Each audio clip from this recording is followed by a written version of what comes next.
Assalamualaikum warahmatullahi wabarakatuh. Apa kabar anak-anak sekalian? Berjumpa dengan saya Bu Rate dalam video pembelajaran Bahasa Indonesia kelas 12 semester ganjil. Materi pertama kita kali ini yaitu tentang surat lamaran pekerjaan.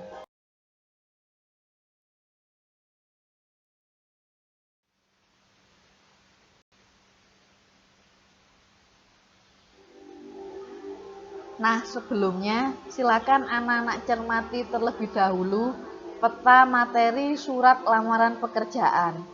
Yang pertama, isi dan sistematika surat lamaran pekerjaan. Yang kedua, unsur kebahasaan surat lamaran pekerjaan. Dan yang ketiga, ketentuan dan tahap penulisan surat lamaran pekerjaan.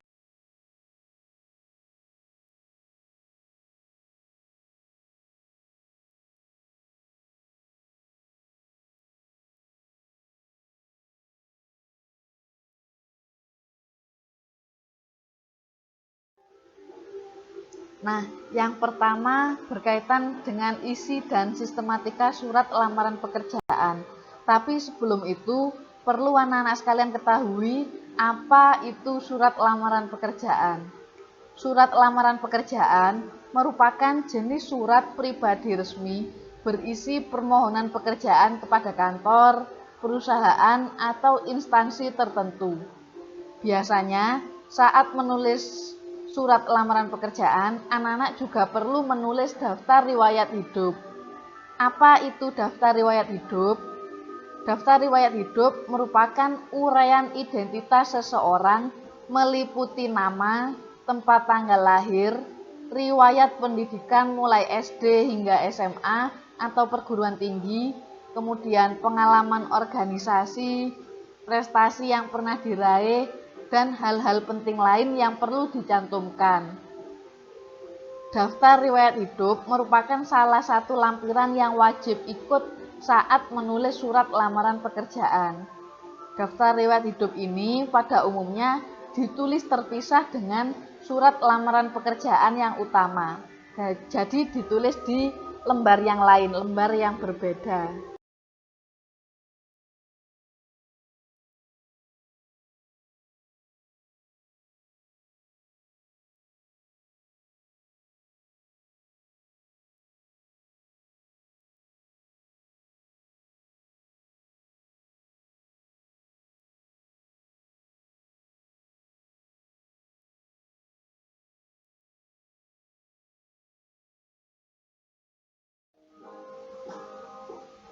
Nah, sistematika surat lamaran pekerjaan terdiri atas hal-hal berikut ini.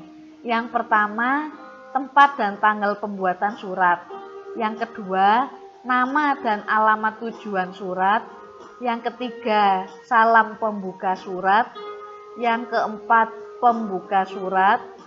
Yang kelima, isi surat. Yang keenam, kualifikasi atau identitas singkat pelamar pekerjaan. Yang ketujuh, unsur penunjang yang dilampirkan. Yang kedelapan, penutup surat. Kesembilan, salam penutup, tanda tangan, dan nama terang. Nama terang di bawah ini maksudnya adalah nama lengkap, bukan nama terang karena disinari senter atau lampu. Bagian pembuka surat sampai dengan bagian kualifikasi atau identitas singkat pelamar itu disebut pernyataan umum atau tesis.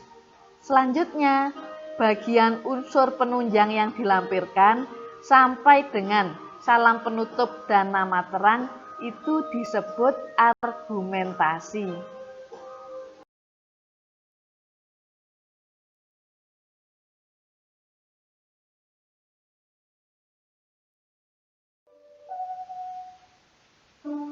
Submateri yang kedua adalah unsur kebahasaan surat lamaran pekerjaan.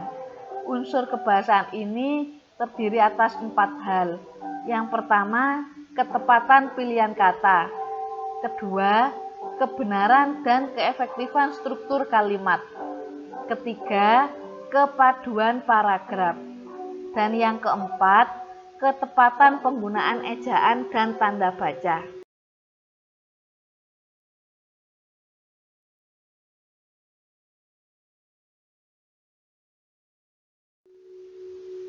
Nah, ayo kita bahas satu persatu. Yang pertama, ketepatan pilihan kata. Di sini maksudnya kosakata yang digunakan dalam surat lamaran pekerjaan itu harus yang berbentuk baku. Di sini ada dua tabel, tabel yang kiri berupa kalimat benar, kemudian tabel yang kanan berupa kalimat salah.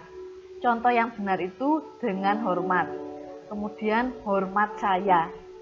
Nah, yang salah dengan salam dan hormat kami. Kemudian baris yang kedua.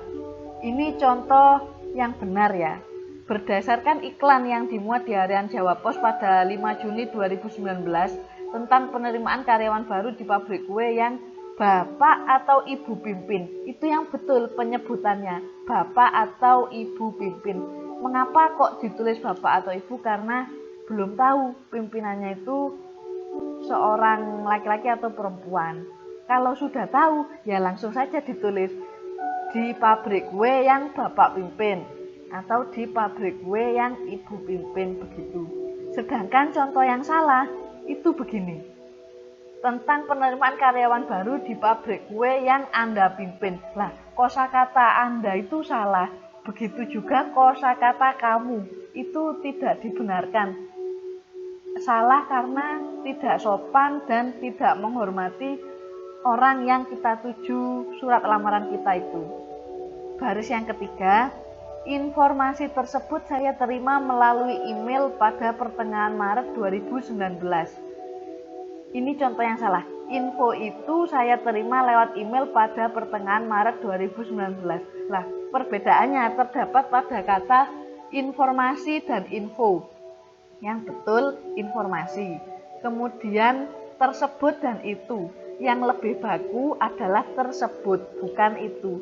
Kemudian melalui dan lewat. Lebih baku, lebih sopan menggunakan melalui, bukan menggunakan kata lewat.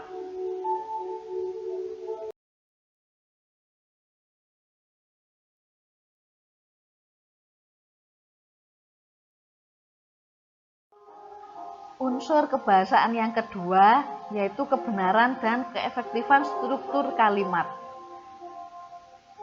Benar susunan subjek dan predikatnya, tidak dibolak-balik. Contoh yang benar begini. Demikian surat lamaran ini saya ajukan. Bukan demikian surat lamaran ini ditulis oleh saya. Nah, kan kelihatan perbedaannya. Yang benar itu kalimat yang pertama tadi. Kemudian efektif, maksudnya tidak berbelit-belit susunan kalimatnya. Jadi langsung singkat, padat, dan jelas. Contohnya begini, saya berharap Bapak garis miring Ibu berkenan mempertimbangkan surat lamaran yang saya ajukan. Nah, kalimatnya itu kan enak, pendek, kemudian jelas. Nah, ini yang salah begini contohnya.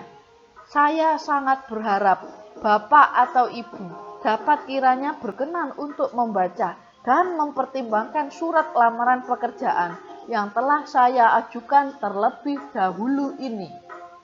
Nah, kalimat yang kedua ini kan terlalu panjang, terlalu tidak jelas. Sebaiknya dihindari.